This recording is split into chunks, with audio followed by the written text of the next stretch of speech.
আজকে আমরা আলোচনা করব প্রথম অধ্যায় রসায়নের ধারণা নিয়ে আমরা আলোচনা করব। তো আমরা যদি খেয়াল করে দেখি যে প্রথম অধ্যায় তেমন বিস্তারিত আলোচনা আমরা যদি খেয়াল করে দেখি রসায়নের ধারণা নিয়ে আমরা আলোচনা করব। দ্য কনসেপ্টস অফ কেমিস্ট্রি দেওয়া আছে। তো আমরা যদি খেয়াল করে দেখি নিচে যদি যাই তাহলে অধ্যায়টা শুরু হয়েছে এখান থেকে। এই অধ্যায় আমরা যা আমরা শিখবো সেটা আমরা অধ্যায় শুরু হয়েছে এখান থেকে। তো দেখেন প্রথম দেওয়া আছে 1.1 দেওয়া আছে রসায়নের পরিচিতি দেওয়া আছে কি ইন্ট্রোডাকশন টু কেমিস্ট্রি দেওয়া আছে। প্রাগৈতিহাসিক অনেক আদি আমল থেকে প্রাগৈতিহাসিক যুগে মানুষ কাপড় পরতে জানতো না, ঘর বাড়ি বানাতে জানতো না, এমনকি রান্না বান্না করতে জানতো না। আজ ডিজিটালাইজেশনের যুগে মানুষ কত কিনা করতেছে, তাপকে নিয়ন্ত্রণ করে বিভিন্ন কাজে ব্যবহার করছে, বিভিন্ন উৎপাদন করতে শিখেছে। বিদ্যুৎকে ব্যবহার করে মানুষ কত কী করছে, ঠিক না? ইন্টারনেটে ব্যবহার করে মানুষ এখন অনেক কিছু করতেছে। তো এই সবগুলো কি বিজ্ঞানের বিভিন্ন শাখার আলোচনা। ওইটা কেন বলতেছে যে বিজ্ঞানে অনেকগুলো শাখা আছে, যার মধ্যে রসায়ন হলো অন্যতম একটা প্রধান শাখা ধরা হয়। তাহলে এখন প্রশ্ন হচ্ছে যে রসায়ন কি। তাহলে আমরা যদি খেয়াল করে দেখে আছে যে বিজ্ঞানের যে শাখায় মৌল বা মৌলিক পদার্থের সমন্বয়ে গঠিত যৌগ বা যৌগিক পদার্থের সংযুক্তি, গঠন প্রকৃতি, ধর্ম, ব্যবহার ইত্যাদি এবং বস্তুসমূহের পারস্পরিক রূপান্তরকালে শক্তি, মূলত তাপ শক্তি কি শোষণ নাকি নিঃসরণ, এগুলো নিয়ে আলোচনা করে তাকে বলা হয় রসায়ন। আমরা যদি ভালোভাবে খেয়াল করে দেখি এখানে কী বলতেছে যে বলতেছে যে বিজ্ঞানের যে শাখায়, অর্থাৎ বিজ্ঞানের তো বিভিন্ন শাখা আছে, যেমন আমরা জানি জীববিজ্ঞান আছে, প্রাণী বিজ্ঞান আছে, পদার্থবিজ্ঞান আছে, মনোবিজ্ঞান আছে, বিভিন্ন শাখা আছে। তো বলতেছে যে বিজ্ঞানের যে শাখায় মৌল বা মৌলিক পদার্থ সমন্বয়ে গঠিত যৌগ। আমরা জানি মৌল কি, ওই যে পর্যায় সারণীর যে মৌলগুলো আছে সেই মৌলগুলো বলতেছে যে মৌল বা মৌলিক পদার্থে, যেমন নাইট্রোজেন, অক্সিজেন, হাইড্রোজেন, এই যে মৌলগুলো। তো ওই মৌল বা মৌলিক পদার্থের মৌল আর মৌলিক পদার্থ এগুলি মৌল পর্যায় সারণী যেগুলো আছে এগুলোকে মৌল বলা হয় বা মৌলিক পদার্থ বলা হয়। যে বলতেছে যে বিজ্ঞানের যে শাখায় মৌল বা মৌলিক পদার্থের দ্বারা গঠিত যৌগ গঠন করা হয়, 2-3টা মৌলিক পদার্থ মিলে একটা যৌগ গঠন করা হয়। এই যৌগিক পদার্থের যে সংযুক্তি কীভাবে সংযুক্ত হয়েছে, বা যে 2টা মৌলিক পদার্থ মিলে যে যৌগ হয়েছে এই যৌগের গঠনটা কেমন, সেটা কোন ধরনের গঠন, বা এর ধর্মটা কেমন হয়েছে, বা এর ব্যবহার বাস্তব জীবনে কি ব্যবহার আছে, অথবা যে বস্তু সময়ে যে যখন একটা থেকে আরেকটা রূপান্তর হয়, যেমন দেখেন পানি যখন কঠিনে হয়, বা পানি যখন বরফ হইতেছে, বা বরফ থেকে যখন পানি বা বাষ্প হইতেছে, তখন কি হয়, রূপান্তর হইতেছে না, বস্তুটা রূপান্তর হইতেছে, যে বরফ থেকে পানিতে ট্রান্সফার হইতেছে, রূপান্তর হইতেছে। এই রূপান্তর কালে কি হয়, যে তাপ শক্তি হয় শোষণ হইতে পারে না, নিঃসরণ হইতে পারে, যে কোনো একটা হয়। এই যে এসব বিষয় নিয়ে যে আলোচনা করে সেটাকে বলতেছে যে রসায়ন বলা হয়।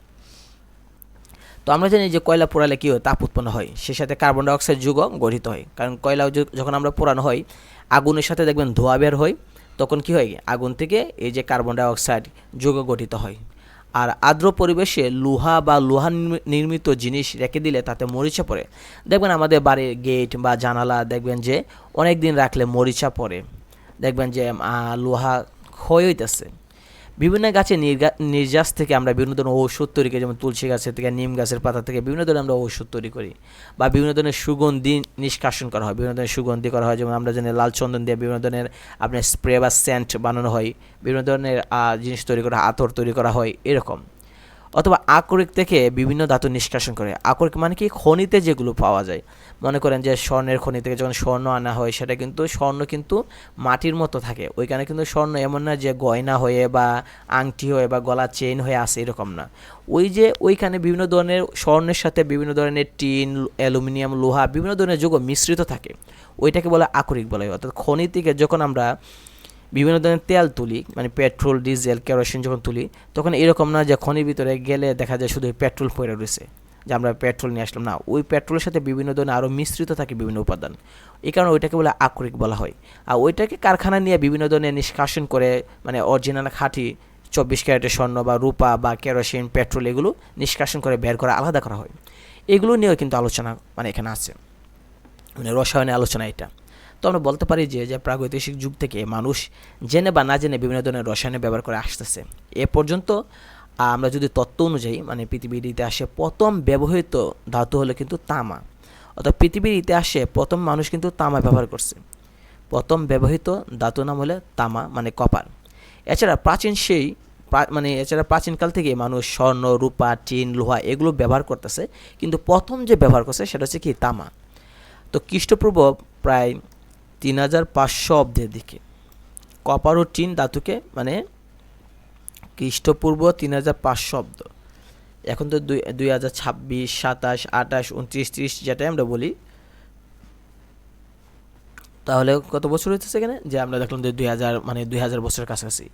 আর যখন 1 সাল গণনা ছিল তার চেয়ে আরও 3500 বছর আগে, তাহলে আজকে থেকে মোট হচ্ছে আপনার যে 5500 বছর আগে। মানে যখন খ্রিস্টপূর্ব বলতে কি বোঝাতেছে, যে আমরা তো বলতেছি এখন 2026, 27, 28, 29 সাল বলতেছি, তাহলে প্রথম তো শুরু হয়েছে 1 সাল থেকে, যে 1 সাল 2 সাল করে 100 সাল 200 সাল এভাবে 500, 1000, 1100, 1400, 1500 এভাবে 2000 আসছে। তো ওই 1 সাল শুরু হবার খ্রিস্টপূর্ব মানে কি 1 সাল শুরু হবার আরও 3500 বছর আগে, তাহলে 1 সাল শুরু হবে যদি 3500 বছর আগে হয়, আর 1 সাল থেকে এখন হচ্ছে আপনার 2000 বছর, তাহলে টোটাল হচ্ছে 3000, 2000, 5000, 5500 বছর আগ থেকেই আমরা কপার টিন ধাতুকে গলাইয়া বিভিন্ন ধরনের তরল তৈরি করে দুটি তরলকে একত্র করে মেশানো হতো, এতে মিশ্রণকে ঠান্ডা করে কঠিন ধাতুতে পরিণত করা হতো। এই সংকর ধাতুর নাম দিচ্ছে ব্রোঞ্জ। তাহলে চিন্তা করেন যে আজ থেকে প্রায় 5500 বছর আগে মানুষ কপার মানে কি তামা, ওই যে বললাম যে মানুষ প্রথম আবিষ্কার করছে বা প্রথম ব্যবহার করছে তামা, মানুষ এই তামা এবং টিন রে গলাইয়া তারা কি বানাইছে, ব্রোঞ্জ বানানো হয়েছে। এখন দেখবেন যে অলিম্পিকে যখন পুরস্কার দেওয়া হয় প্রথম দেখেন গোল্ড, তারপরে কি দেয় সিলভার, তারপরে দেখবেন ব্রোঞ্জ, এই ব্রোঞ্জের পুরস্কারটা দেওয়া হয়। ব্রোঞ্জ কীভাবে তৈরি করেছে, কপার এবং টিন ধাতুকে গলাইয়া। তো বিভিন্ন পরীক্ষা আসতে পারে, যে এসএসসিতে বা অর্ধবার্ষিক বার্ষিকের টেস্ট পরীক্ষা আসতে পারে যে প্রথম ব্যবহৃত ধাতু কোনটা, আমরা বলবো তামা। আমরা আসতে পারে যে কপার এবং টিন বা তামা ও টিনকে গলিয়ে কোন ধাতু তৈরি করা হয়েছে, আমরা বলবো যে ব্রোঞ্জ। তো বলতেছে যে এই ব্রোঞ্জ দিয়ে মানুষ অস্ত্র তৈরি করতো, পরিষ্কার করতো, জ্বালানি হিসেবে বিভিন্ন ধরনের মানুষ এগুলো বিভিন্ন অস্ত্র হিসেবে ব্যবহার করতো। এই ব্রোঞ্জ তখনকার মানবজাতির জন্য এক অতি প্রয়োজনীয় পদার্থ ছিল। ওই সময় তখন কি ব্রোঞ্জই ছিল একমাত্র হাতিয়ার, যেটা দিয়ে মানুষ শিকার করতো, যুদ্ধ করতো। ব্রোঞ্জের আবিষ্কার মানব সভ্যতাকে অনেক এগিয়ে নিয়ে গেছে। তাহলে পরীক্ষা আসতে পারে যে কোনটা মানব সভ্যতাকে অনেক এগিয়ে নিয়ে গেছে, সেটা হচ্ছে ব্রোঞ্জ। তো ব্রোঞ্জের মতো মানুষ ইস্পাত সহ অনেকগুলো সংকর ধাতু তৈরি করছে। ব্রোঞ্জের মতো মানুষ লোহা থেকে ইস্পাত, স্টিলের ইস্পাত যেটা, সেটাও মানুষ তৈরি করছে। বিভিন্ন দেখবেন যে মানে ব্রিজ নির্মাণ করে স্টিল দিয়া, ওই স্টিলটা বলতেছে ইস্পাত, ওইটাও মানুষ তৈরি করছে, নিজেরা বিভিন্ন কাজে ব্যবহার করতেছে। তো প্রাচীনকালে দার্শনিকেরা পদার্থের গঠন নিয়ে অনেক চিন্তা ভাবনা করছে। দেখেন খ্রিস্টপূর্ব 380 অব্দের দিকে, মানে 1 সাল গণনা হওয়া শুরু থেকে তার 380 বছর আগে গ্রিক দার্শনিক ডেমোক্রিটাস বললেন যে পদার্থের মানে প্রত্যেক পদার্থকে অনবরত ভাঙতে থাকলে শেষ পর্যায়ে এমন এক ক্ষুদ্র কণা পাওয়া যায় যাকে আর কি করা যায় না, যা ভাঙা যায় না। তিনি এর নাম দিয়েছেন অ্যাটম। অ্যাটম শব্দের অর্থ কি, ইনডিভিজিবল মানে অবিভাজ্য। তাহলে দেখেন ইনডিভিজিবল দেশে মানে কি অবিভাজ্য, যা সহজে আর ভাগ করা যায় না। তাহলে পরীক্ষা আসতে পারে যে ডেমোক্রিটাসের মতে পদার্থ কাকে বলে, তখন আমরা বলবো যে মানে ডেমোক্রিটাসের মতে সংজ্ঞা দাও, তাহলে আমরা বলবো যে প্রত্যেক পদার্থকে অনবরত ভাঙতে থাকলে শেষ পর্যায়ে এমন একটা ক্ষুদ্র কণা পাওয়া যাবে যাকে আর ভাঙা যাবে না। পরীক্ষা এটাও আসতে হবে যে অ্যাটম শব্দটা প্রথম কে ব্যবহার করছে, আমরা বলবো ডেমোক্রিটাস। অ্যাটম শব্দের অর্থ কি, অবিভাজ্য, বা ইংরেজিতে আসলে বলবেন যে ইনডিভিজিবল, এরকম আসতে পারে। তো প্রায় একই সময়ে মানে ওই যে ডেমোক্রিটাস, যে ওর সময় থেকেই ভারতীয় দার্শনিক আবার একজন ছিল, নাম হচ্ছে কোনাডা। তো ভারতীয় দার্শনিক যার নাম ছিল কোনাডা, তিনি আবার ধারণা দিয়েছেন, ঠিক আছে। তিনি আবার এই অ্যাটমের ধারণা দিয়েছিলেন, যা অ্যাটমে অনুরূপ ওই তিনি দিয়েছেন। কোনাডাও মানে ডেমোক্রিটাস যেরকম ধারণা দিয়েছেন যে এক পর্যায়ে ভাঙলে একটা ক্ষুদ্রতম কণা পাবা আর ভাঙা যাবে না, তিনিও সে কথা বলছেন। কিন্তু এই ধারণাগুলো কোনো পরীক্ষামূলক ভিত্তি ছিল না, কিন্তু এটা আসলে মানে প্র্যাকটিক্যালি বা মানে সত্যতা মানে সঠিক কিনা সেটা কেউ বলতে পারছিল না, কারণ পরীক্ষা করে তো আমরা যাচাই করতে পারতাম না তখন। তাছাড়া দার্শনিক অ্যারিস্টটল এর ধারণার বিরোধিতা করছেন। অ্যারিস্টটল ছিল তার উল্টা, তিনি বলছেন যে সকল পদার্থ মাটি, আগুন, পানি এবং বাতাস দ্বারা তৈরি করা হয়েছে, ফলে অ্যাটমের ধারণা অনেক দিন পর্যন্ত মানুষ এটা গ্রহণ করে নাই। তো অ্যাটমের ধারণা অনেকেই কী করছে না, গ্রহণ করে নাই। তো আমরা যদি খেয়াল করে দেখি যে এখানে যদি আমাদেরকে মানে মেইন কথা যদি আমরা বলতে চাই যে এখানে মেইন কথা কী কী আছে এই পৃষ্ঠায়, তাহলে এই মানে যে কথাগুলো আমাদের লাগবে সেটা যদি আমরা খেয়াল করে দেখি, তাহলে আমরা বলবো যে আমাদের প্রয়োজন হচ্ছে এখানে যে রসায়ন কাকে বলে। আমরা বলবো রসায়ন কাকে বলে যদি আমাদের লাগে, তাহলে সেটা এখান থেকে লাগবে। তো দেখেন এখানে দেশে যে বিজ্ঞানের যে শাখায় মৌল বা মৌলিক পদার্থের সমন্বয়ে গঠিত যৌগ বা যৌগিক পদার্থের সংযুক্তি, গঠন, প্রকৃতি, ধর্ম, ব্যবহার ইত্যাদি বা বিষয়বস্তু পারস্পরিক রূপান্তর ও রূপান্তরকালে শক্তি, মূলত তাপ শক্তি, শোষণ ও নিঃসরণ আলোচনা করে তাকে রসায়ন বলে। এটা আমাদের প্রয়োজন হবে যদি রসায়ন কাকে বলে আমাদের সংক্ষিপ্ত বা জ্ঞানমূলকে আসে। তারপর আমরা যদি খেয়াল করি যে প্রথম ব্যবহৃত ধাতু হলো তামা, এটা আমাদের লাগবে। আর প্রাচীনকালে মানুষে কী করছিল যে 3,500 বছর আগে, খ্রিস্টপূর্ব 3,500 বছর আগে কপার এবং টিনকে গলায় কী বানাইছে, ব্রোঞ্জ বানাইছে, এইটা আমাদের লাগবে। তারপর আমরা যদি খেয়াল করি আমাদের ডাইরেক্ট আমরা চলে যাব যে ওই যে খ্রিস্টপূর্ব 380 অব্দের দিকে যে ডেমোক্রিটাস বলেছেন যে প্রত্যেক পদার্থকে যদি আমরা ভাঙি একসময় ভাঙতে ভাঙতে দেখা যাবে আর ভাঙা যায় না, একটা ক্ষুদ্র কণা পাওয়া যাবে, ওইটার নাম তিনি অ্যাটম দিয়েছিলেন, ওইটা আমাদের লাগবে। তারপর আমরা বলবো যে কোনাডা ভারতীয় একজন দার্শনিক ছিল, তিনিও একই অ্যাটমে ধারণা দিয়েছেন, কিন্তু অ্যারিস্টটল তার বিরোধিতা করেছিলেন। অ্যারিস্টটল কী বলেছিলেন, যে বলছেন যে না, সকল পদার্থ মাটি, আগুন, পানি, বাতাস দিয়ে গঠিত। তাই অনেকে অ্যারিস্টটলকে মানত, যার কারণে তাদের কথা অনেকে মেনে চলে নাই। পরবর্তী দেখেন কেমিস্ট্রি শব্দের উৎপত্তি আমরা যদি খেয়াল করি তাহলে আমরা দেখেন যে উপরে কিন্তু এতটুকুই, যে 1.1 এতটুকু আমাদের ইম্পর্টেন্ট, বাকিগুলো আমাদের দরকার নাই। তারপর দেখেন যে কেমিস্ট্রি শব্দের উৎপত্তি আমরা যদি খেয়াল করি দেখি মধ্যযুগে, আপনারা যদি এবার দাগায়ে পড়েন তাহলে কিন্তু আরও সবচেয়ে ভালো হয় যে কোনগুলো আমাদেরকে পড়তে হবে, কারণ রসায়নে কিন্তু আমাদেরকে প্রত্যেকটা লাইন টু লাইন আমাদের পড়তে হবে। তো রসায়নে যদি আমরা প্রত্যেকটা লাইন টু লাইন পড়তে চাই তাহলে আমাদের সবচেয়ে ভালো হয়, কারণ রসায়নে লাইন টু লাইন না পড়লে, মেইন বই না পড়লে আমরা কিছুই বুঝতে পারবো না। তো এই কারণে যে লাইনগুলি ইম্পর্টেন্ট বা যেগুলো আমাদের প্রয়োজন আর বাকিগুলো আমাদের প্রয়োজন নাই সেগুলো আমরা বাদ দেবো। এই যে এখানে রসায়ন কাকে বলে, এটা দরকার, প্রথম ব্যবহৃত এটা দরকার, আপনারা ইচ্ছাগুলো দাগিয়ে নিতে পারেন, কারণ এগুলো দাগাইলে সবচেয়ে লাভ হয় কি, যে আপনি সহজে বুঝতে পারেন যে কোনগুলো আপনার পড়তে হবে সবসময় আর কোনগুলো প্রয়োজন নাই, এমনি জাস্ট বোঝার জন্য তারা লিখেছে, পরীক্ষা আসে না। তো দেখেন কেমিস্ট্রি শব্দ উৎপত্তি দেখেন মধ্যযুগে আরবের মুসলিম দার্শনিকগণ কপার, টিন, সীসা ইত্যাদি স্বল্প মূল্যের ধাতু থেকে স্বর্ণ তৈরি করার চেষ্টা করেছিল। তাহলে এটাও বিভিন্ন ধরনের এমসিকিউতে আসে যে মধ্যযুগে আরবরা কী ধাতু দ্বারা স্বর্ণ তৈরি করার চেষ্টা করছিল, সেটা আমরা বলবো কি যে কপার, টিন এবং সীসা।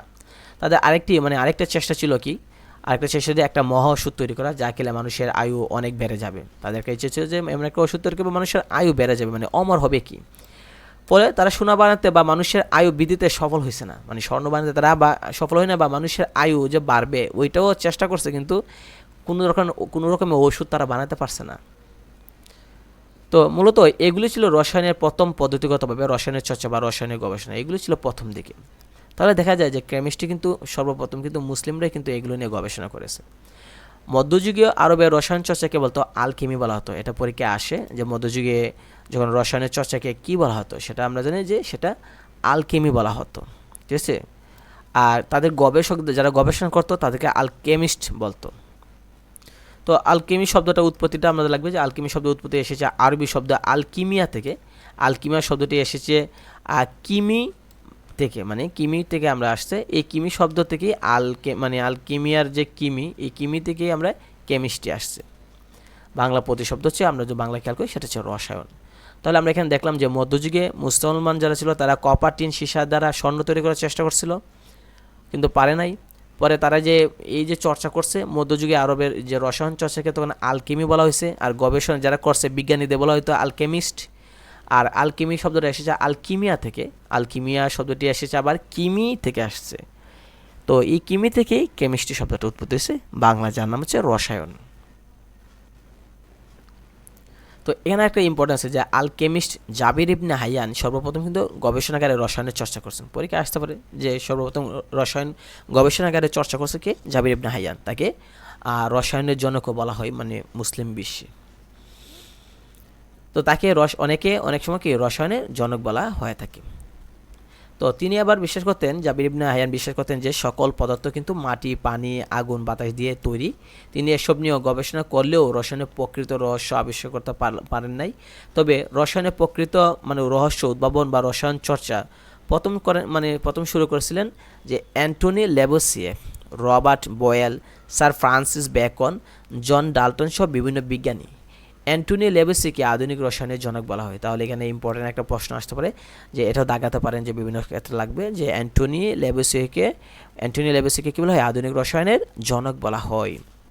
তাহলে আমাদের এই যে ইম্পর্টেন্ট লাইনগুলো যেগুলো আছে সেগুলো আমাদেরকে দাগিয়ে দাগিয়ে পড়তে হবে, যে এখানে দেখা যাচ্ছে যে মধ্যযুগে কারা ছিল, আলকেমিস্ট কোনগুলো, বা আলকেমি কীভাবে আসছে নামগুলো সেটা আমাদের জানতে হবে, যে আলকেমিস্ট জাবির ইবনে হাইয়ান সেগুলো আমাদেরকে জানতে হবে। তারপর আমরা যদি খেয়াল করে দেখি নিচে যদি আমরা খেয়াল করি যে বিজ্ঞানের যে শাখায় পদার্থের গঠন, পদার্থের ধর্ম, পদার্থের রূপান্তর ইত্যাদি নিয়ে আলোচনা করে তাকে বলে রসায়ন। আমরা প্রথম দিকেও পাইছিলাম রসায়ন কাকে বলে, এখানেও রসায়ন দিয়েছে। আপনার যে কোনো একটা কাকে বলে রসায়ন কাকে বলে একটা শিখলে চলবে, এটা শিখলে হবে বা প্রথমে যে ছিল ওইটা শিখলে হবে। তো দেখেন দৈনন্দিন জীবনে রসায়নের দৃষ্টিকোণ থেকে কিছু দেওয়া আছে এখানে, যে দৃষ্টিকোণ থেকে আমরা যদি খেয়াল করে দেখি, যেমন দেখেন এখানে বলছে যে কাঁচা আম টক কিন্তু পাকা আম মিষ্টি। কারণটা বিশ্লেষণ করছে যে কাঁচা আমে বিভিন্ন ধরনের অ্যাসিড থাকে, জৈব অ্যাসিড, যেমন দেখেন সাকসিনিক অ্যাসিড, মেলিক অ্যাসিড থাকে, যার কারণে ফল কী থাকে, টক থাকে। কিন্তু আম যখন পাকে তখন তাদের মধ্যে আবার অ্যাসিডের পরিবর্তন হয়, তখন তাদের মধ্যে থাকে কি গ্লুকোজ থাকে আর ফ্রুক্টোজ থাকে। এই দুইটার কারণে আম মিষ্টি হয়। তো পরীক্ষা আসতে পারে যে মানে আম কেন মিষ্টি হয়, বা পরীক্ষা আসতে পারে যে আম মিষ্টি হওয়ার জন্য কোনটি কারণ, অপশনে দেওয়া থাকলে এমসিকিউতে দেখতে হলো গ্লুকোজ এবং ফ্রুক্টোজ। অথবা আম কেন টক হয় দিতে পারে যে সাকসিনিক অ্যাসিড বা মেলিক অ্যাসিড এটার কারণে। তো এগুলো আমাদেরকে পড়তে হবে, শিখতে হবে। তারপর দেখেন কেরোসিন প্রাকৃতিক গ্যাস ও মোম দহনের, মানে মোমের যে দহন, মানে মোম যে মোমবাতি যে পোড়ে সেটা পোড়াটা দেখা যাচ্ছে, যে বলতেছে যে কেরোসিন প্রাকৃতিক গ্যাস মোম এগুলো মূল উপাদান হচ্ছে হাইড্রোকার্বন। পরীক্ষা আসবে 100% যে কেরোসিনের মূল উপাদান কি, হাইড্রোকার্বন। প্রাকৃতিক গ্যাসের মূল উপাদান কি, হাইড্রোকার্বন। মোমের মানে মূল উপাদান কোনটা, আমরা বলবো হাইড্রোকার্বন। এই হাইড্রোকার্বন হচ্ছে কার্বন এবং হাইড্রোজেনের যুগ। তাহলে পরীক্ষা এটাও আসতে পারে যে হাইড্রোকার্বন কিসের যুগ, আমরা বলবো কার্বন এবং হাইড্রোজেনের যুগ। পরীক্ষা এমনও আসতে পারে যে কার্বন এবং হাইড্রোজেনের যুগ নিচের কোনটি, আমরা বলবো হাইড্রোকার্বন। তাই যখন এগুলো দহন ঘটে তখন বাতাসে অক্সিজেনের সাথে এগুলো বিক্রিয়া করে। অর্থাৎ যখন আমরা মোমবাতি জ্বালাই বা কেরোসিন জ্বালাই তখন কেরোসিনের মধ্যে থাকে কিন্তু কার্বন এবং হাইড্রোজেন থাকে, তো এটাও জ্বলতে থাকে। বলতেছে যে দহন মানে কি, দহন মানে কি পুরা, মানে আগুনে পোড়া। তখন কি হয়, আগুনে পুড়তে থাকে, তখন বাতাসে অক্সিজেনের সাথে এগুলো বিক্রিয়া করে। আমরা জানি বাতাসের মধ্যে অক্সিজেন আছে, বাতাসের মধ্যে অক্সিজেন থাকার কারণে এগুলো বিক্রিয়া করতে পারে এবং কার্বন ডাইঅক্সাইড উৎপন্ন হয়, জলীয় বাষ্প উৎপন্ন হয় এবং আলো তাপ শক্তির সৃষ্টি হয়। তো দেখবেন যে আমরা আগুন ধরাইলে কি হয়, তাপ পাওয়া যায় এবং আলো পাওয়া যায়। তো পরীক্ষা আসতে পারে যে হাইড্রোকার্বন কোন কোন উপাদান দ্বারা গঠিত, আমরা বলবো কার্বন এবং হাইড্রোজেন। তারপর দেখেন পেটে যে অ্যাসিডিটির জন্য অ্যান্টাসিড ওষুধ খাওয়া হয়, অর্থাৎ আপনার গ্যাস্ট্রিক হয়েছে তাহলে আপনাকে অ্যান্টাসিড ওষুধ খাওয়া হয়। বিশেষ করে আপনি হাসপাতাল থেকে ওষুধ আনতে গেলে দেখবেন অ্যান্টাসিড ওষুধও দিবে, লেখাই থাকে অ্যান্টাসিড। তো পাকস্থলীতে যদি অতিরিক্ত হাইড্রোক্লোরিক অ্যাসিড নিঃসৃত হয়, অর্থাৎ পেটে যদি HCl হাইড্রোক্লোরিক অ্যাসিডের সংকেত হচ্ছে আপনার HCl, হাইড্রোজেন এবং ক্লোরিন মিলে হচ্ছে HCl। তো বলতেছে যে এখানে বলতেছে যে পাকস্থলী যদি মানে HCl যেটা হাইড্রোক্লোরিক অ্যাসিড যদি বেশি থাকে তখন অ্যাসিডিটির সমস্যা হয়। আর অ্যান্টাসিডে থাকে অ্যালুমিনিয়াম হাইড্রোক্সাইড থাকে আর ম্যাগনেসিয়াম হাইড্রোক্সাইড থাকে। এই দুইটা যুগ অ্যাসিডকে প্রশমিত করে, মানে কি বুক জ্বালা পড়া এগুলো কী করে, মানে কমিয়ে ফেলে বা ঠান্ডা করে ফেলে। তো খেয়াল করে দেখেন পরীক্ষা আসতে পারে যে পাকস্থলীতে কোন ধরনের অ্যাসিড নিঃসৃত হয়, আমরা বলবো যে হাইড্রোক্লোরিক বা HCl। পরীক্ষা আসতে পারে যে অ্যান্টাসিডে কী থাকে, অ্যান্টাসিডে কী থাকে, আমরা বলবো যে অ্যালুমিনিয়াম হাইড্রোক্সাইড থাকে, বলবো আর ম্যাগনেসিয়াম হাইড্রোক্সাইড থাকে। ঠিক আছে। তো আমরা যদি নিচে দেখেন যে এক গঠনগুলো থেকে সহজেই বোঝা যাচ্ছে যে দৈনন্দিন জীবনে রসায়নের ব্যবহার অনেক। তারপর দেখেন 1.2 আছে রসায়নের পরিধি বা ক্ষেত্রসমূহ, যেমন দ্য স্কোপ অফ কেমিস্ট্রি, মানে রসায়নের পরিধি কোন কোন ক্ষেত্রে রসায়ন ব্যবহার করে। বলছে যে এখানে দেওয়া আছে, আপনি দেখেন যে যেখানে পদার্থ আছে সেখানেই রসায়ন আছে। বায়ুমণ্ডলে বিভিন্ন গ্যাস আছে তাই রসায়ন আছে। বায়ুমণ্ডলে কিছু না কিছু রাসায়নিক পরিবর্তন প্রতিনিয়ত ঘটতেছে। আমরা যে মাটির উপরে বাস করি সে মাটিতেও প্রতি মুহূর্তে কিছু না কিছু ঘটতেছে। শুধু বর্তমান সময় কেন, অতীতও ছিল, ভবিষ্যতে থাকবে। যখন এ পৃথিবী প্রথম জন্ম হলো তখন পৃথিবী এমন ছিল না, তখন ছিল অনেক গরম ছিল পৃথিবী, গ্যাস আর গরম ছিল। সেখানে কোনো বাতাস ছিল না, পানি ছিল না, কোনো জীবের অস্তিত্ব ছিল না। সেটা ছিল আপনার আগ্নেয়গিরির মতো, লাভার মতো উত্তপ্ত একটা মানে জ্বলন্ত একটা পিণ্ড ছিল, বা জ্বলন্ত একটা ফুটবলের মতো একটা বল ছিল এরকম। কোটি কোটি বছর ধরে এটা অসংখ্য রাসায়নিক পরিবর্তন হয়েছে, গ্যাসে গ্যাসে বিক্রিয়া হয়েছে, গ্যাসে গ্যাসে রাসায়নিক পরিবর্তন হইয়া সৃষ্টি হয়েছে বায়ুমণ্ডল, সৃষ্টি হয়েছে পানি, সৃষ্টি হয়েছে হাজারো রকমের পদার্থ এই পৃথিবীতে। এসব কিছুই পৃথিবীকে জীবজগতের জন্য বসবাসের উপযোগী করছে। মানুষ সব বিভিন্ন প্রাণী, উদ্ভিদ, এই ক্ষুদ্র অণুজীব যেমন আমরা ব্যাকটেরিয়া বলি বা অ্যামিবা বলি, হোক জলজ বা স্থলজ অথবা বড় উদ্ভিদ বা প্রাণী যাই বলি না কেন, সবগুলো কি রাসায়নিকভাবে তৈরি করা হয়েছে এগুলো, ঠিক আছে।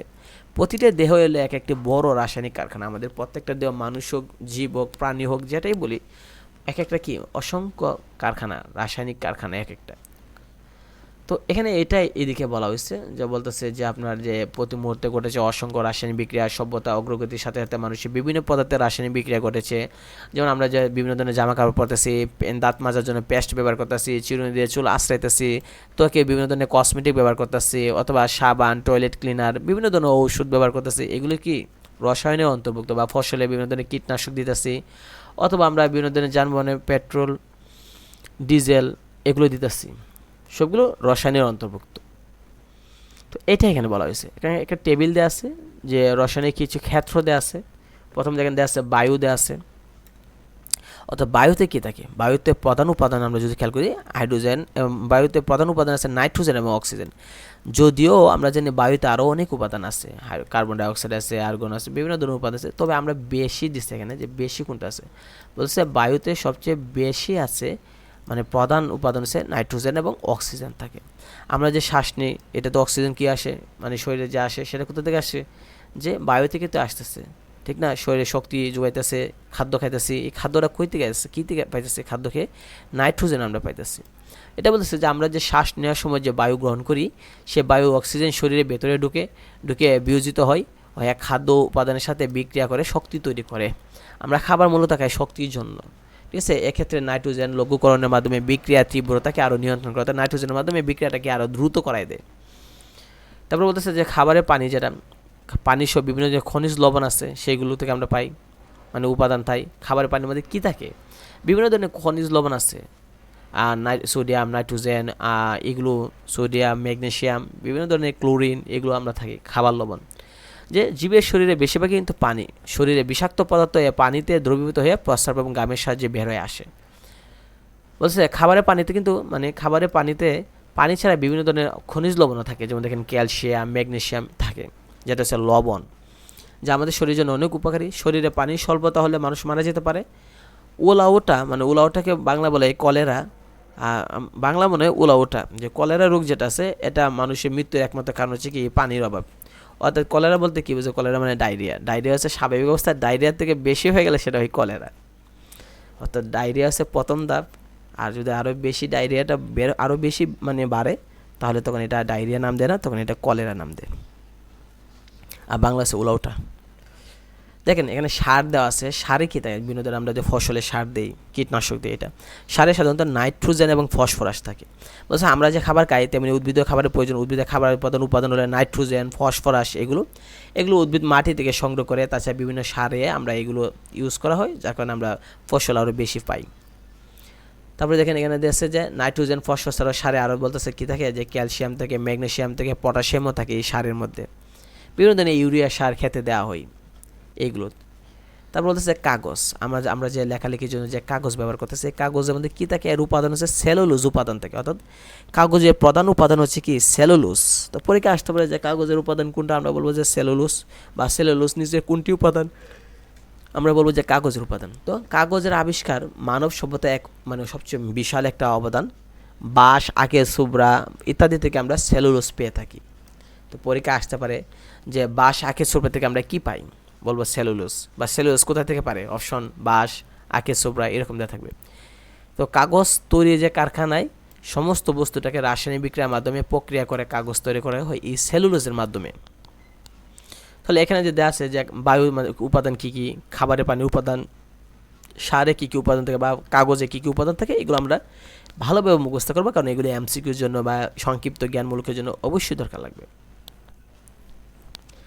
এখন আমরা রসায়নের 1.3 দেওয়া আছে, রসায়নের বিভিন্ন শাখার সম্পর্ক দেওয়া আছে। অর্থাৎ রসায়ন তো বিভিন্ন ধরনের আছে, যেখানে দেওয়া আছে যে ইতিমধ্যে তোমরা জেনেছো বিভিন্ন শাখা রয়েছে, যেমন রসায়ন আছে, জীববিজ্ঞান, পদার্থবিজ্ঞান আছে, গণিত আছে, পরিবেশ বিজ্ঞান, ভূতত্ত্ব বিজ্ঞান, অনেক বিজ্ঞান আছে। তো এক একটা সম্পর্ক কি সেটা নিয়ে এখানে আলোচনা হচ্ছে যে জীববিজ্ঞানের সাথে রসায়নের সম্পর্ক কি। আমরা যেন উদ্ভিদ সালোক সংশ্লেষণের মাধ্যমে, ফটোসিনথেসিসের মাধ্যমে কি করে সবুজ অংশে গ্লুকোজ তৈরি করে, অর্থাৎ উদ্ভিদ নিজে খাদ্য নিজে তৈরি করে, সবুজ পাতার মধ্যে কি তৈরি করে, ওই যে গ্লুকোজটা তৈরি করে। তো পরীক্ষা আসতে হবে যে উদ্ভিদ সালোক সংশ্লেষণ প্রক্রিয়া কি তৈরি করে, আমরা বলবো গ্লুকোজ তৈরি করে। সালোক সংশ্লেষণ কোন ধরনের বিক্রিয়া, আমরা বলবো যে রাসায়নিক বিক্রিয়া। এটাও আসতে পারে যে রাসায়নিক বিক্রিয়া, সেটাও আসতে পারে। উদ্ভিদ পাতার সাহায্যে বাতাস থেকে কার্বন ডাই অক্সাইড এবং মূল দিয়ে পানি শোষণ করে, সেটাও আমরা বলতে পারি। উদ্ভিদ সূর্যালোকে উপস্থিতে সবুজ পাতা বর্তমান কি হয়েছে যে বর্তমান বানানটা ভুল আছে, আচ্ছা বর্তমান বানানটা এখানে ভুল দিছে, যে বর্তমান ক্লোরোফিলের সাহায্যে এই পানি আর কার্বন ডাই অক্সাইডের মাধ্যমে কি করে গ্লুকোজ তৈরি করে। অর্থাৎ উদ্ভিদ সূর্যের আলোতে পাতার সবুজ অংশে পানি এবং কার্বন ডাই অক্সাইডের মাধ্যমে গ্লুকোজ তৈরি করে, এটাই তার খাবার। আচ্ছা, বিভিন্ন প্রাণী শর্করা, প্রোটিন জাতীয় খাবার খায়, সেই থেকে গ্লুকোজ, অ্যামাইনো অ্যাসিড এগুলো তৈরি করা হয়। সমগ্র জীবদেহেই দেখবেন যে রাসায়নিক পদার্থ দিয়ে তৈরি, অর্থাৎ আমাদের শরীর যে আমাদের বডির মধ্যে দেখবেন যে বিভিন্ন ধরনের রাসায়নিক পদার্থ তৈরি। এখানে দেখবেন মধ্যে অ্যাসিডিটি হয়, গ্যাস হয় পেটে, অথবা বিভিন্ন ধরনের অ্যাসিড থাকে পেটের মধ্যে। বলছে উদ্ভিদ ও প্রাণীদের যে সব যে রাসায়নিক পদার্থ হয়, তাদের মধ্যে যে রাসায়নিক বিক্রিয়া ঘটে, এগুলো জীববিজ্ঞানে আলোচনা করা হবে। তারপর পদার্থবিজ্ঞান দিয়ে আছে, অর্থাৎ পদার্থ যন্ত্রপাতি নিয়ে এখানে বলছে যে বিভিন্ন ধরনের যেমন চুম্বক, বিদ্যুৎ, বিভিন্ন যন্ত্রপাতি, ব্যাটারি, এগুলো পেট্রোল, ডিজেল, কয়লা, এগুলো নিয়ে যানবাহন, বিদ্যুৎ, সবগুলি নিয়ে কী করে রসায়ন এই শাখায় আলোচনা করা হয়। গণিত কী করে, গণিতের শাখা হচ্ছে কি গণিতে বিভিন্ন সূত্র, বিভিন্ন ধরনের গাণিতিক সমস্যা, যেমন দ্রবণের ঘনমাত্রা, যৌগের সংযুক্তি, বিক্রিয়া হার, এগুলো আমরা 6 অধ্যায়ে গেলে আমরা শিখবো। ঘনমাত্রা কীভাবে নির্ণয় করতে হয়, যৌগের সংযুক্তি কীভাবে, বিক্রিয়া হার কীভাবে, এইগুলো গণিত আলোচনা করে কি। এখন দেখেন 1.4 দিয়েছে যে রসায়ন পাঠের গুরুত্ব দেওয়া আছে। রসায়ন পাঠের গুরুত্ব দেওয়া আছে কি the importance of studying chemistry. কেন আমরা রসায়ন পাঠ করবো, এটা গুরুত্ব কি। বলতেছে যে আমরা সকাল থেকে ঘুম থেকে ওঠার পরে রাত্রে যে আমরা ঘুমাইতে যাই, এই পর্যন্ত আমরা সব কিছু রসায়নের উপর নির্ভরশীল। যে চা বানানো বলেন, যে বিস্কিট খাওয়া বলেন, দাঁত ব্রাশ করা বলেন, যা খাইলাম, গোসল করলাম, বাথরুমটা নোংরা হয়ে আছে, এটা পরিষ্কার করার জন্য আমরা টয়লেট ক্লিনার, সাবান ব্যবহার করে থাকি নিজের জন্য, সুগন্ধি সাবান, শ্যাম্পু, কন্ডিশনার যা আছে সব, লোশন, নাস্তা, যা আমরা বলি সব কিছু কিন্তু রসায়নের অন্তর্ভুক্ত। অথবা স্কুলে শিক্ষককে যখন চক দিয়ে বোর্ডে লিখেন, সবগুলো তো বলতে পারি paste, brush, biscuit, toilet cleaner, সাবান, শ্যাম্পু, লোশন, সব কিছু কি রসায়নের অন্তর্ভুক্ত। এমনকি জমিতে উর্বর মাটি পাওয়ার জন্য আমরা যে সার দেওয়া থাকি, পোকামাকড় যেন ফসল নষ্ট না করে, তার জন্য আমরা যে কীটনাশক ব্যবহার করি, খাদ্য আমরা যে বিভিন্নভাবে সংরক্ষণ করে থাকি, মনে করেন যে বিভিন্ন ধরনের আচার আমরা সংরক্ষণ করি, এগুলি সব কি ভিনেগার দিয়ে সংরক্ষণ করি, সব কিন্তু রসায়নের অন্তর্ভুক্ত, এটাই বলতেছে। তাছাড়া আবার যে বিভিন্ন ধরনের আমরা রোগ আছে, যেমন কলেরা, টাইফয়েড, যক্ষা সহ যত রোগ আছে সব কিন্তু রসায়নের মূল দ্বারাই তৈরি করা হয়েছে। তাছাড়া বলেন শিল্প কারখানা সহ যাবতীয় যেগুলো আছে, রাসায়নিক বজ্র বলেন বা শিল্প কারখানা থেকে যেগুলো দূষিত বাতাস বা মনে করেন যাই বলি না কেন আমরা, অ্যাসিড, সবগুলো কিন্তু এই রসায়নে অন্তর্ভুক্তই করা হয়েছে। বা বৃষ্টির পানিতে, নদ নদী, খাল বিলের গিয়ে পরে পানি দূষিত হয়, এগুলো নিয়েও রসায়ন আলোচনা করে। তো রসায়নের এখানে যে আছে যে রসায়নের গুরুত্ব কিন্তু অনেক, এখানে তেমন ইম্পর্টেন্ট না, জাস্ট আপনাকে বোঝানোর জন্য যে রসায়ন আমরা কেন পড়বো। এগুলো পরীক্ষা দরকার নেই, আমরা জাস্ট একটু দেখে নিব যে এমসিকিউতে আসে কিনা। তো রসায়নের অনুসন্ধান বা গবেষণা প্রক্রিয়া, রসায়নে আমরা কীভাবে অনুসন্ধান করব বা গবেষণা করব। তো বলতেছে যে রসায়নে অনুসন্ধান করার জন্য যে বিজ্ঞানের লক্ষ্য হলো মানবজাতির কল্যাণ করা। তাই বিভিন্ন ধরনের বিজ্ঞানে আছে, যেমন আইনস্টাইন, নিউটন, আর্কিমিডিস, ল্যাভেসিয়ার, গ্যালিলিও, তারা কী করছে যে বিজ্ঞানে বিভিন্ন মনীষী বিজ্ঞানীরা বিভিন্ন মানব কল্যাণে বিভিন্ন কাজে লাগাচ্ছে। তারা বিভিন্ন ধরনের জ্ঞান ব্যবহার করে বিভিন্ন সূত্র তৈরি করছে, যেগুলো মানবজাতির জন্য খুবই গুরুত্বপূর্ণ, ঠিক না। বিভিন্ন পরীক্ষা নিরীক্ষার মাধ্যমে তারা বিভিন্ন সত্যতা তুলে ধরছেন বা বিভিন্ন জিনিস খুঁজে বের করছেন, আবিষ্কার করছেন। তো এটা বলতেছে কাজে তুমি যদি এই পরীক্ষা নিরীক্ষার মাধ্যমে যদি জ্ঞান অন্বেষণ করো, তাহলে তুমি একজন বিজ্ঞানী হতে পারবা, ওইটাই দেওয়া আছে। তো রসায়ন কিন্তু গবেষণা পদ্ধতি রয়েছে। রসায়নাগারে আমরা বিভিন্ন ধরনের পরীক্ষা করতে পারি, চিকিৎসা করার জন্য, বিভিন্ন ধরনের ঔষধ আবিষ্কার করার জন্য আমরা গবেষণা করতে পারি। তো গবেষণার জন্য প্রথমে আমাদেরকে জানতে হবে যে কোন কোন পদার্থ আমরা আবিষ্কার করতে চাই। ধরা যাক তুমি জানতে চাও যে অ্যামোনিয়াম ক্লোরাইডকে পানিতে দ্রবীভূত করলে তাপ উৎপাদিত হবে না শোষিত হবে, একেবারে বিষয় নির্বাচন। অর্থাৎ বলতেছে যে আমরা একটা বিষয় নির্বাচন করি, যেমন রসায়নের অনুসন্ধান বা গবেষণা কীভাবে করতে হয়। প্রথমে একটা প্রবলেম বা একটা সমস্যা বা একটা কাজ, কী কাজ সেটা হচ্ছে বলতেছে যে দেখো যে অ্যামোনিয়াম ক্লোরাইডকে যদি পানির মধ্যে আমরা যদি রাখি তাহলে কি তাপ উৎপাদন হবে নাকি তাপ কমে যাবে। তো এটা হলো বিষয় আমরা নির্বাচন করলাম। তাহলে সবার আগে এই বিষয়ে কিছু বইপত্র নেব, বিভিন্ন ধরনের কন্টেন্ট ভিডিও নেব বা বিভিন্ন ওয়েবসাইট থেকে আর্টিকেল নেব, নিয়ে সংগ্রহ করব যে একটা আনুমানিক একটা ফলাফল দেব, যারা অনুমান করে বিভিন্ন বই পড়ে, ভিডিও দেখে বা বিভিন্ন ধরনের আর্টিকেল বা বিভিন্ন ধরনের নিউজ দেখে বা বিভিন্ন ধরনের কত কিছু আছে না যেগুলো থেকে আমরা জানতে পারি। এটা ধরো তুমি কোনো বই থেকে বা গবেষণা থেকে জানতে পারলা বা বিভিন্ন ধরনের রিসার্চ পেপার থেকে জানতে পারলা যে ক্যালসিয়াম অক্সাইড পানিতে দ্রবীভূত হলে তাপ নির্গত হয়। তুমি এই গবেষণা থেকে আরও জানতে পারলা যে ক্যালসিয়াম অক্সাইড পানিতে দ্রবীভূত হওয়ার জন্য কী কী যন্ত্রপাতি লাগবে, কী কী রাসায়নিক পদার্থ বা প্রণালী লাগবে। এক গবেষণাপত্র থেকে তুমি ধারণা করলে যে তোমার পরীক্ষাটা যে আমরা বললাম যে তোমার কী ছিল যে অ্যামোনিয়াম ক্লোরাইড পানিতে দ্রবীভূত হয় কিনা, কিন্তু তুমি বিভিন্ন আর্টিকেল পড়ে বিভিন্ন ধরনের রিসার্চ পেপার পড়ে জানতে পারলা যে ক্যালসিয়াম অক্সাইড পানিতে দ্রবীভূত হয়, আর তোমাকে আমি জানতে দিলাম যে অ্যামোনিয়াম ক্লোরাইড হবে কিনা। তো এখন তুমি ওই যে ক্যালসিয়াম ক্লোরাইড সম্পর্কে জানলা, যেটা দ্রবীভূত কী কী যন্ত্রপাতি লাগছে এগুলো জানলা। তো ক্যালসিয়াম অক্সাইডের যে এই যে পরীক্ষা তুমি একটা আনুমানিক একটা ধারণা নিলা যে ক্যালসিয়াম অক্সাইড যেহেতু পানিতে দ্রবীভূত হয় তাহলে অ্যামোনিয়াম ক্লোরাইডও দ্রবীভূত হতে পারে, তাপ উৎপন্ন করতে পারে। একটা অনুমান ভিত্তিক একটা ধারণা, অর্থাৎ তুমি ফলাফল সম্পর্কে একটা অনুমান করলা।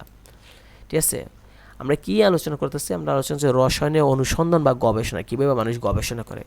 প্রথমে একটা বিষয় সিলেক্ট করতে হবে, এরা সিলেক্ট করে দিছে একটা বিষয়টা কী দিছে, যে বিষয়টা হচ্ছে এইটা যে তুমি আমাদেরকে প্রমাণ করতা যে অ্যামোনিয়াম ক্লোরাইড পানিতে যদি ডুবাই আমরা দ্রবীভূত করি, যদি দ্রবীভূত মানে কি মিশানো পানিতে যদি আমরা মিশাই তাহলে তাপ উৎপাদন হবে নাকি হবে না, শোষিত হবে মানে কমে যাবে।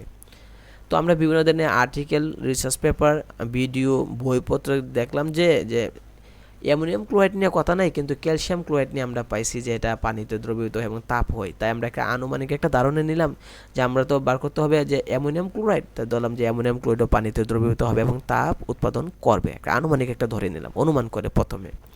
তারপর আমরা দ্বিতীয় স্টেপে যাব যে ক্যালসিয়াম অক্সাইড পরীক্ষা থেকে তুমি ধারণা পেয়েছি যে তোমার এই পরীক্ষাটি করতে লাগবে কি বিকা লাগবে, পানি লাগবে, অ্যামোনিয়াম ক্লোরাইড লাগবে, থার্মোমিটার লাগবে, কাচের তৈরি রড লাগবে, ব্যালেন্স মানে নিক্তি মানে পাল্লা পাথর কি যেটা আমরা ওজন মাপবো এটা লাগবে। তো পরীক্ষাটি সম্পন্ন করার জন্য প্রথমে বিকারে পানি নিতে হবে, তারপর থার্মোমিটার দিয়ে পানির তাপমাত্রা মাপবো, তারপর সঠিকভাবে ওজন করে অ্যামোনিয়াম ক্লোরাইড পানিতে মানে বিকারের পানিতে আমরা যোগ করব এবং কাচের রড দিয়ে সেটুকে নেড়ে দ্রবীভূত করব। হাতের আঙ্গুল দিয়ে নাড়লে সমস্যা আছে, যদি অ্যাসিড হয় তাহলে কিন্তু আঙ্গুল ফুরে যাবে। তাই ওই যে বললো যে কী করার জন্য, যে কাচের রড দিয়ে আমাদেরকে নাড়াচাড়া করতে হবে বা চামচ দিয়ে নাড়াচাড়া করলেও চলবে। তো তারপর বলতেছে এখানে যে এ সময়ের মধ্যে বারবার থার্মোমিটারের সাহায্যে পানির তাপমাত্রা চেক করে দেখবো যে আগে তাপমাত্রা এই কত ছিল, মানে অ্যামোনিয়াম ক্লোরাইড দেবার আগে ওই যে আমরা বলছিলাম যে অ্যামোনিয়াম ক্লোরাইড পানিতে যোগ করি, যোগ করবার আগে যে আমরা মাপছিলাম যে থার্মোমিটার দিয়ে যে পানির তাপমাত্রা কত ছিল ওইটা আমরা খাতাতে লিখে রাখবো। আর এখন আমরা অ্যামোনিয়াম ক্লোরাইড দেওয়ার পরে আমরা একটু পরপর থার্মোমিটার দিয়ে মানে পানিতে তাপমাত্রা কত আছে এটা মাপবো। এভাবে তোমাকে পরীক্ষাটা সম্পন্ন করতে হবে। এবার শুরু হবে তোমার পরীক্ষা। তো কি পরীক্ষা, তোমার পরীক্ষা সম্পন্ন হওয়ার জন্য একটি বিকারে 250 মিলি পানি নিয়ে তাপমাত্রা থার্মোমিটার দিয়ে মাপলাম। ধরো তোমার তাপমাত্রা তখন তুমি দেখলা যে 25 ডিগ্রি সেলসিয়াস তাপমাত্রা, ঠিক আছে, যে পানির তাপমাত্রা আমি মাপে দেখলাম যে 25 ডিগ্রি সেলসিয়াস তাপমাত্রা আছে। এবার এটা খাতায় লিখে নিলাম। তারপর আমরা মানে একটা পাল্লা পাথর দিয়ে আমরা 5 গ্রাম একটা কী করলাম যে অ্যামোনিয়াম ক্লোরাইড মাপে নিলাম। তো মানে এটার জন্য মেশিন আছে বর্তমানে, যখন দোকানে তো বিভিন্ন ধরনের মেশিন পাওয়া যায়, ইলেকট্রিক মেশিন, যেটা দিয়ে আমরা যন্ত্র দিয়ে মাপে। তো এটা আমরা 5 গ্রাম মাপে অ্যামোনিয়াম ক্লোরাইড কী করবো ওই পানিতে বিকারে পানিতে ছাড়িয়ে দেবো। তারপর ওই যে কাঁচদণ্ড, কারণ আঙ্গুল দিয়ে দিলেও হয়তো পরে অ্যাসিড হইলে দেখা যাবে যে আঙ্গুল পুড়ে যাবে, তাই কাঁচদণ্ড দিয়ে আমরা এটাকে একটা বা এখন একটা চামচ দিয়ে আমরা এটা নাড়াচাড়া করবো। নাড়াচাড়া করে এটা গুলবে মানে দ্রবীভূত হবে, মিশে যাবে। তারপর আমরা তাপমাত্রা আবার মাপবো। তো ধরলাম এবার তাপমাত্রা মাপা দেখলাম যে তাপমাত্রা হচ্ছে কত 20 ডিগ্রি হয়েছে। তাহলে অ্যামোনিয়াম ক্লোরাইড দেবার আগে ছিল 25, আমরা মাপে দেখছি যে 25 খাতাত লিখে রাখছি, আর এখন দেখলাম 20 হয়েছে। তাহলে ব্যালেন্সের সাহায্যে আরও 5 গ্রামে মানে অ্যামোনিয়াম ক্লোরাইড বিকারে দ্রবণে দিলাম। দেখলাম যে তাপমাত্রা কমে গেছে, তাই আমরা কী করলাম 5 গ্রাম আরও দিলাম পানির মধ্যে। তো এবার কিন্তু মোট কত হলো 10 গ্রাম কিন্তু পানির মধ্যে আমরা ছাড়ছি অ্যামোনিয়াম ক্লোরাইড। এভাবে বিকারের দ্রবণে আরও 5 গ্রাম অ্যামোনিয়াম ক্লোরাইড দিলাম। তাহলে মোট কত হইলো, এখন 3 বার দিলাম, মোট হইলো 15 গ্রাম হইলো। তো দেখলাম এখন তাপমাত্রা হয়েছে 10 হয়ে গেছে। তো প্রতিটি ধাপে প্রাপ্ত তথ্য অনুসারে আমরা দেখলাম যে তাপমাত্রা কমতেছে। প্রথমে আসলো 25 নর্মাল পানি, তো আমরা যখন 5 গ্রাম দিলাম অ্যামোনিয়াম ক্লোরাইড তখন থেকে 20 হয়েছে। আবার যখন দিলাম আরও 5 গ্রাম মানে 15 গ্রাম দিলাম টোটাল। প্রথমে আমরা দেখলাম কি 5 গ্রাম দিয়ে দেখলাম যে নর্মালি, তারপর আমরা মানে আরও 5 গ্রাম দিলাম মানে 20 গ্রাম, 10 গ্রাম 15 গ্রাম হইলো, আরও 5 গ্রাম দিলাম। এভাবে দেওয়ার পরে মোট 15 গ্রাম হওয়ার পরেও দেখলাম যে 10 এসে পড়ছে। তাহলে আমরা কি দেখলাম যে আগে ছিল 25, এখন এসে পড়ছে কি 10। তো এটা আমরা টেবিলে লিখবো, ওইটা এখানে দিছে দেখেন, ওইটা এখানে এই বক্সটা দেওয়া আছে। এই বক্সটা কি দেওয়া আছে, এই বক্সটা এইটাই দিছে যে বলতেছে যে দেখো 0 ডিগ্রি সেলসিয়াস তাপমাত্রা কোনো কিছু মিশাইছিলাম না, তখন পানির তাপমাত্রা ছিল 25 ডিগ্রি। 5 গ্রাম যখন দিলাম আমরা তখন দেখলাম যে তাপমাত্রা কমে 20 পড়ছে, মানে 5 মাইনাস হয়েছে। আরও 5 গ্রাম দিয়ে যখন 10 গ্রাম করলাম দেখি আরও 5 ডিগ্রি কমে আসে, 15 চলে আসে তাপমাত্রা। আরও 5 গ্রাম দিলাম, যখন 15 গ্রাম দিলাম তখন দেখি আরও কমছে, প্রতি 5 গ্রামের জন্য এই দিক দিয়ে আরও 5 ডিগ্রি কমে। তাহলে প্রথম ছিল 25, তারপর 5 গ্রাম 5 গ্রাম যোগ করার কারণে দেখা যায় 5 করে কী হতেছে, কমতাছে। তাহলে দেখা গেল কি অ্যামোনিয়াম ক্লোরাইড কী হয়েছে, যে মানে তাপ বাড়ছে না, বাড়ছে না, কমছে, তাপমাত্রা শোষিত হয়েছে, তাপমাত্রা বাড়ছে না। ওইটা আমরা কিন্তু আনুমানিক একটা ধারণা নিয়েছিলাম যে ক্যালসিয়াম অক্সাইড পানিতে ডুবে এবং তাপমাত্রা কি হয়, বেড়ে যায়। আর অ্যামোনিয়াম ক্লোরাইডকে মনে করছিলাম যে এটার মতো বুঝি হবে যে তাপমাত্রা কি হবে, বেড়ে যাবে, কিন্তু ফলাফল দেখা গেল যে না, তাপমাত্রা উল্টা কমে গেছে। এটাই হচ্ছে পরীক্ষা, ঠিক আছে। তো টেবিলের তথ্য থেকে আমরা বিশ্লেষণ করে দেখা যায় যে অ্যামোনিয়াম ক্লোরাইড যত বেশি পরিমাণে দ্রবণে দিতাছি তাপমাত্রা তত কমতাছে। তো এ থেকে সিদ্ধান্ত নেই যে অ্যামোনিয়াম ক্লোরাইড দ্রবীভূত করলে, মানে পানিতে যদি আমরা ডুবাই মিশাই, তাহলে তাপমাত্রা কী হয়, কমে যায়, মানে হ্রাস পায়। অ্যামোনিয়াম ক্লোরাইড পানি থেকে তাপ শোষণ করে দ্রবীভূত হচ্ছে, অর্থাৎ ফলাফল রেজাল্ট এই যে অ্যামোনিয়াম ক্লোরাইড পানিতে দ্রবীভূত করলে তাপ বাড়ে না, তাপ কমে, মানে শোষিত হয়, তাপমাত্রা শোষিত হইতেছে, এইটা এখানে বলছে। তো উপরে পরীক্ষা সম্পন্ন করতে গিয়ে আমরা যে বিভিন্ন ধাপ অনুসরণ করছি, ওইটা একটা ফ্লো চার্টের মাধ্যমে, একটা গ্রাফ চার্টের মাধ্যমে আমাদেরকে দেখাই দিতেছে যে প্রথমে একটা বিষয়বস্তু নির্ধারণ করো যে কী বিষয়ে তুমি গবেষণা করবা, এইটা। দ্বিতীয়ত হচ্ছে বিভিন্ন বই, ভিডিও, রিসার্চ পেপার, আর্টিকেল, বিভিন্ন ধরনের কন্টেন্ট থেকে আমরা কিছু একটা আনুমানিক একটা অনুমান করার ধারণা নিব যে ওই রকম হতে পারে। তারপর বিভিন্ন যন্ত্রপাতি দিয়ে আমরা এটা পরীক্ষা শুরু করব। তারপর আমরা পরীক্ষা করার পরে আমরা পরীক্ষণ করব, যে আমরা খাতায় লিখে লিখে নোট করব যে কি কি চেঞ্জ হইতেছে। তারপরে এই তথ্যটা সংগ্রহ করে এবং বিশ্লেষণ করে আমরা ফাইনাল ফলাফল দেব যে হ্যাঁ, ফাইনাল ফলাফল হয়েছে এইটা, যে এটা পানিতে মিশবে কিন্তু তাপমাত্রা বাড়বে না, তাপ শোষিত হবে। এটা এখানে দেওয়া আছে। এইভাবে আমরা তো পরীক্ষা আসতে পারে যে এটা পরীক্ষা আসে, সেটা হচ্ছে কি ওইখানে যে আমরা করলাম যে রসায়নের অনুসন্ধান বা গবেষণা প্রক্রিয়া, ওইটা বলে যে রসায়নের অনুসন্ধান করার জন্য যে ফ্লো চার্ট আছে বা প্রবাহমান তালিকা যেটা আছে, ফ্লো চার্ট অথবা প্রবাহমান তালিকা এখান থেকে আছে, এটা আপনারা একটু ব্যাখ্যা করেন বা বলবো যে ব্যাখ্যা করার জন্য বলবো। তো দেখেন, রসায়নে পরীক্ষাগার ব্যবহারে পরীক্ষাগারে বিভিন্ন ধরনের রাসায়নিক দ্রব্য ব্যবহার করা হয়, তখন সতর্ক হতে হয়।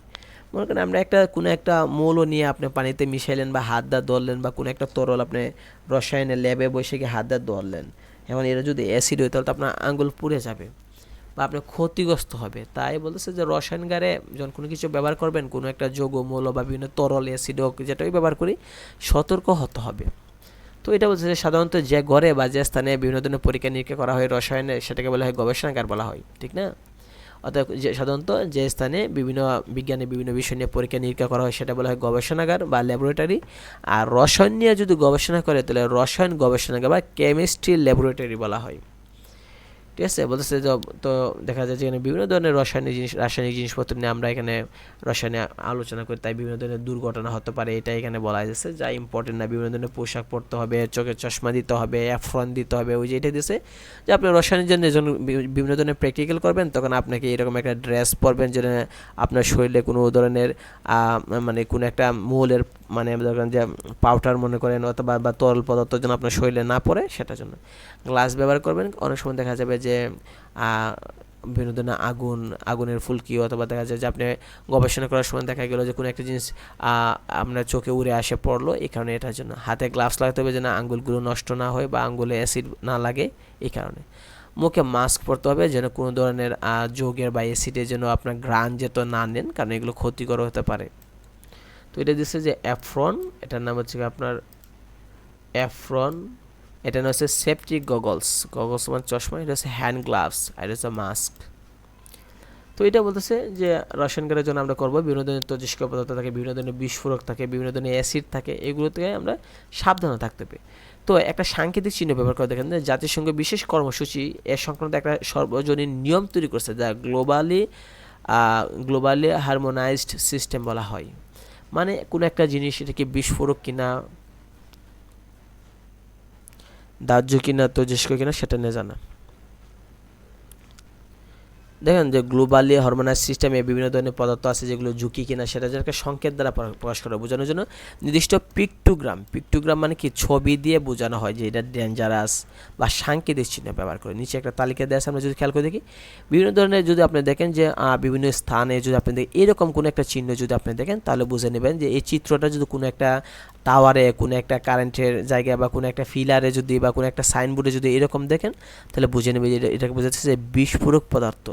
ঠিক আছে, এটা হচ্ছে কি বিস্ফোরক মানে কি বোমা, যা মানে বিস্ফোরণ করবে ছোটোখাটো, যেমন টিএনটি, পারক্সাইড, নাইট্রোগ্লিসারিন এরকম, অর্থাৎ বিস্ফোরক অর্থাৎ ফুটতে পারে এই জায়গায়। তারপর দেখেন একটা দেশে এটা দেশে এরকম চিহ্ন যদি আপনি এরকম কোনো চিত্র যদি কোনো একটা জায়গায় সাইনবোর্ডে পান তাহলে বুঝবেন যে দাহ্য পদার্থ, দাহ্য মানে আগুন জ্বলবে, অর্থাৎ এখানে বোঝাইতেছে যে এখানে আগুন ধরতে পারে। দাহ্য পদার্থ মানে দহন থেকে আসছে, দহন, দাহ্য মানে হচ্ছে আগুন, আগুন ধরার জিনিসপত্রগুলো হয় দাহ্য পদার্থ, যেমন অ্যালকোহল, ইতার, এগুলো হচ্ছে বলা হয় দ্রুত আগুন ধরে যেতে পারে। তারপরে দেখেন এখানে আছে বিস্ফোরক পদার্থ, দেখেন এইভাবে আছে একটা কঙ্কালের মাথা দিয়ে বলবে যে এটা হচ্ছে কি ডেঞ্জারাস, মানে কি এটা বিষাক্ত পদার্থ।